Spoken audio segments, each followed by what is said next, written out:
pour l'alternance de génération, c'est une alternance en parallèle avec l'alternance de phase nucléaire. Ça veut dire que l'alternance de phase nucléaire, elle se superpose avec une deuxième alternance qui est l'alternance de génération et qui se présente par deux formes biologiques ou générations. C'est quoi d'abord une génération? Donc, une génération, c'est un organisme pluricellulaire ou bien un organe ou tout simplement groupe de cellules provenant par méthode de la germination d'une cellule reproductrice unique, soit une spore, soit un zygote. Que ça veut dire? Ça veut dire que une spore, par multiplication mitotique, va donner un organisme appelé génération. Ou bien un zygote, aussi par multiplication mitotique, va donner un organisme appelé génération. Donc, au total, on a deux types de génération.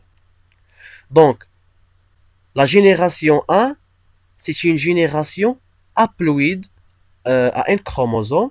Pourquoi à un chromosome? Parce que elle est issue de la méiose, appelée gamétophyte. Pourquoi gamétophyte? Parce qu'ils produisent les gamètes dans des gamétanges. Donc, au niveau du gamétophyte qui est un organisme, il y a les organes reproducteurs qui sont les gamétanges, au niveau duquel il y a formation des gamètes. Deuxième génération, c'est une génération ou bien organisme diploïde à deux chromosomes. Pourquoi à deux chromosomes? Parce que elle est issue de la fécondation. Cet organisme ou bien cette génération appelée sporophyte.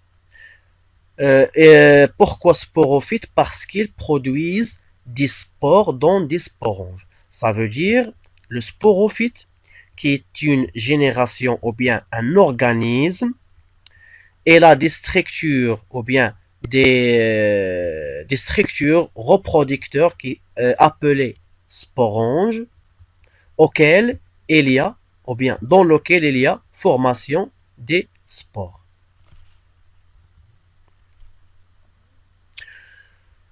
Donc, un cycle de développement se varie. Donc, on a plusieurs types de cycles de développement.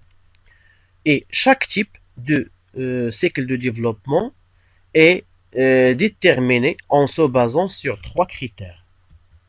D'abord, l'importance des phases nucléaires haploïdes ou diploïdes, le nombre de générations et la morphologie des générations.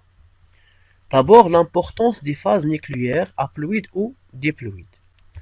Selon ce critère, on distingue trois types de cycles chromosomiques selon la dominance des phases haploïdes ou diploïdes.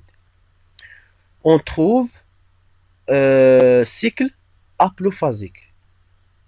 Ce cycle se caractérise par la dominance de la phase haploïde à un chromosome, alors que la phase diploïde de N est réduite à l'œuf, qui, juste après la fécondation, subit une méiose. Ça veut dire que ce type de cycle haplophasique, il y a dominance presque totale de la phase diploïde. L'autre type de cycle, c'est le cycle diplophasique. Diplophasique, pourquoi?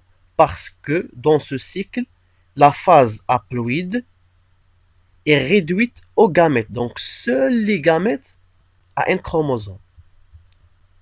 Et juste après leur formation, ils s'unissent pour donner un œuf diploïde par fécondation qui donne la nouvelle plante.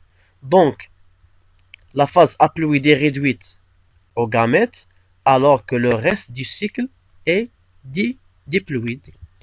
Et il y a le troisième type, c'est le cycle haplodiplophasique. Donc, il y a une co-dominance. Donc, il y a une égalité ديال la phase haploïde et la phase diploïde. Donc, le cycle haplodiplophasique est caractérisé par deux phases de même dominance. Il y a aussi le deuxième critère, c'est le nombre de générations. On a une génération, deux générations ou trois générations. Il y a une seule génération cycle, un cycle monogénétique. Si on a deux générations, cycle digénétique, et si on a trois générations, est appelé trigénétique. Il y a aussi le troisième critère, c'est la morphologie des générations.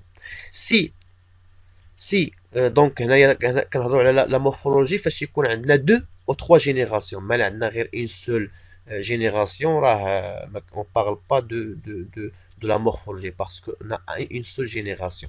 Donc si on a deux ou trois générations, si la morphologie de ces deux ou trois générations